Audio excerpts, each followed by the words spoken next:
Le Piporoscope by GQ. L'horoscope 100% pas fiable. Les béliers, attention, gros accès de lucidité cette semaine. Cette grosse table basse en acajou patiné, ce fauteuil Emmanuel, ce secrétaire de style colonial dans son jus et ces quelques statuettes traditionnelles, les emplettes design que vous aviez rapportées de votre descente en Asie du Sud-Est avaient vraiment de la gueule. Hélas, vous aviez oublié que vous veniez d'acheter cette maison tout équipée, pleine de meubles ultra modernes. Dégoûté, vous vendez la maison pour vous acheter un resto asiatique. C'est marrant la vie quand on est taureau. Lundi, vous croyez reconnaître votre ex au loin au bras de votre frère. Puis mardi, votre père vous appelle par le prénom de ce même frère, alors qu'il est censé ne plus lui parler. Mercredi, vous vous demandez à qui la boulangère faisait allusion en vous demandant comment vont la maman et le petit. L'enquête suit son cours, comme on dit.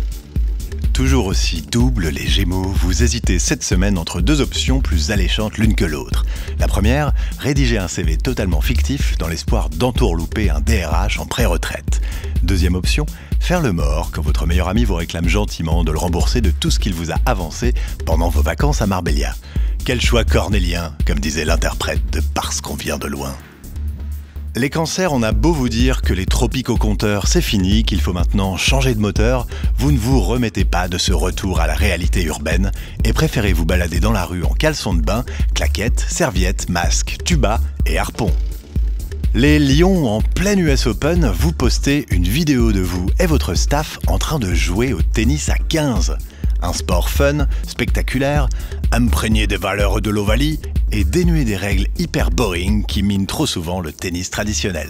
Guy Forget et Fred Michalak vous soutiennent d'office et Henri Sagnier a les larmes aux yeux lorsqu'il parle de vous dans tout le sport.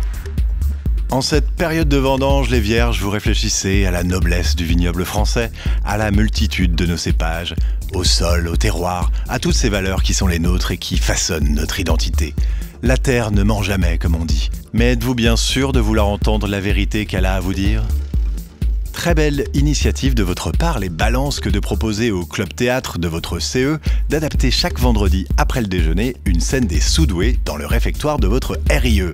Bon, après, vous ne pouviez pas prévoir que toute la troupe s'accorde à vous donner le rôle de Michel Galabru.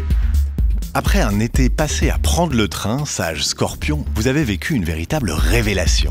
Le problème de la SNCF, ce ne sont pas ses dirigeants, ni même ses grévistes, ce sont ses passagers au moment de l'arrivée en gare. Pourquoi donc se lèvent-ils tous d'un coup pour attendre ainsi totalement pâteaux pendant de longues minutes que la porte automatique du wagon veuille bien s'ouvrir ? Vous avez donc pris la liberté d'écrire à Guillaume Pépi afin de le convaincre de soulever ce sujet qui, au sein du réseau ferroviaire, reste encore un véritable tabou. Dites-moi les Sagittaires, vous avez bien tous vos vaccins là ? Vaudrait mieux car cette semaine, Richard Branson va venir vous chercher en fusée pour un petit tour sur Uranus. Au planning, shopping, petit resto et match de foot contre une équipe d'extraterrestres. Alors comme ça vous vouliez être parents les Capricus, eh ben ça tombe bien car vous allez avoir 115 enfants d'un seul coup. Le seul problème, c'est que votre femme n'accouchera que de garçons et qu'aucun d'entre eux ne voudra bien faire leur nuit avant leur première année.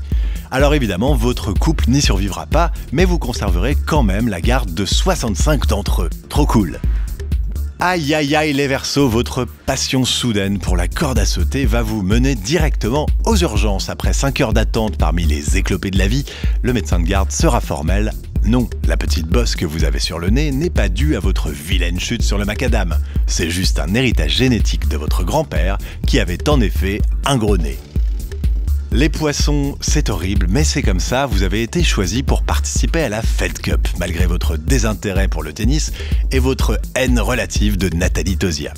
Les prochaines semaines, préparez-vous donc à bouffer du revers slicé et du lobe, et le tout sans être payé. Allez, ciao ciao bambino!